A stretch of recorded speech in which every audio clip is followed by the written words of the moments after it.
چې دا سړی د فرض مانځه نه پس نبی کریم صلی الله علیه وسلم فرمایي چې دا چا فرض مانځه نه پس ووي نو الله به ګناهونه ختم کی وان کانت مثل زبد البحر اگر که دا ګناهونه د سمندر د زګ عمره ډېر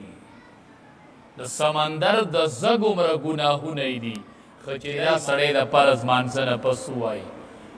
عام طور خلق وایي خدا کم چې نه وایي نو تاسې هم وایي تبلیغیان خو اکثر وایي خو پکار ده چې ټولې وایي که نه دې باندې سړی ستړی کېږي چې فرض مونځ وشي ته خبرې په دې څه میلاویږي نبی کریم صلی الله علیه وسلم فرمایي چې دا چا ووي غفرت خطایاه وان کانت مثل زبد البحر صحیح حدیث تے نبی کریم صلی اللہ علیہ وسلم فرمائی چې دا چا فرض مانځه نه پس ووي نو الله به ګناهونه ختم کی وان کانت مثل زبد البحر اگر که دا ګناهونه د سمندر د زګ عمره ډېر د سمندر د زګ عمره ګناهونه دي خو چې دی مانځه پسې ووي 33 پیرې سبحان الله 33 پیرې الحمدلله 33 پیرې الله اکبر 99 شو سلم لا اله الا الله وحده لا شريك له له الملك وله الحمد وهو على كل شيء قدير فرض مانځه پسې دا اذکار کوئ د ډېر فوائدي معاذ رضی الله تعالی عنه فرمایي وی رسول الله صلی الله علیه وسلم د لاس نه ونیوم معاذ رضی الله تعالی عنہ فرمایي بیا راته وی چې زما دې د الله په ذات قسمي معاذ تا سره ډېره مینه کوم ته مې ډېر خوښ یې معاذ بختور صحابه چې نبی علیه السلام ورته ته مې ډېر خوښ یې یو ته به وی راځه تا ته ټولې د راز خبرې کوم رازدار صحابي حذیفه رضی الله تعالی عنه دی رازدار صحابي ټولې د راز خبرې ورسره پرتې یو ته یوه ډیوټي بل ته بله یو ته یو اعزاز یو د بل نه ښکلی بل د بل نه ښکلی امام الانبیا یو فیرو فرمایل وی لکل نبی رفیق وی ای صحابو د هر نبی یو ملګری نه دا هر نبی ملګری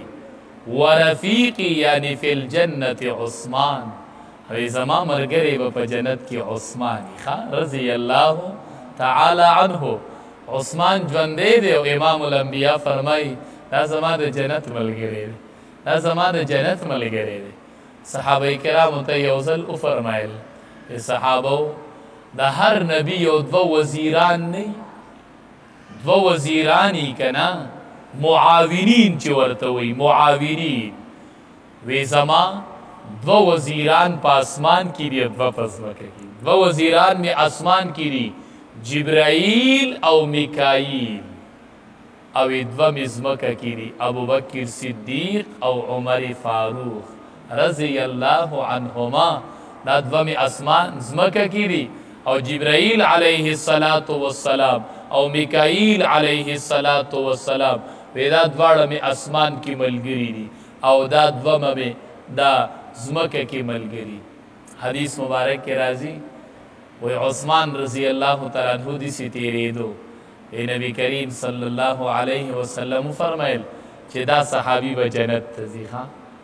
وی اشاره ورته وکړله بل صحابي وی ما عثمان رضی الله تعالی عنہ راونیو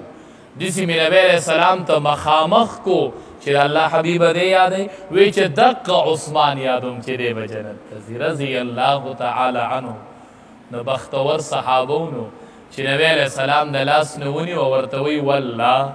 زما دې په الله قسمې معاذ ډېر مې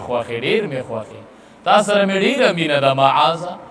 خو یوه خبره درته کومه دا همیشه کوه دا څومره قیمتي خبره وی دا دعا همیشه کوه معاذ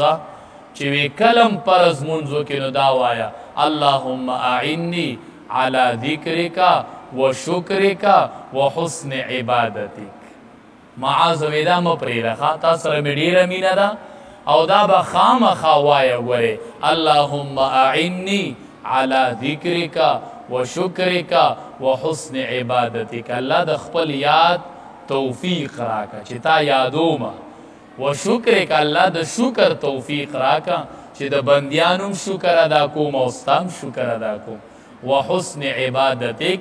او الله د بهترین عبادت توفیق راکا چې ښکلی عبادت کوم. نو دی معاذ رضی الله تعالی عنه له یوه ډالۍ ورکړله، یوه تحفه ورته امام الانبیا د محبت ورکړله، هغه مونږ ته را ورسېدله. نو چې لازمي فرض مانځه نه پس د دغې تسبیحات هم کوو او دا دعا هم غواړو. صحیح احادیثو نه ثابته ده چې نبي کریم صلی الله علیه وسلم صحابو ته ورکړي دي.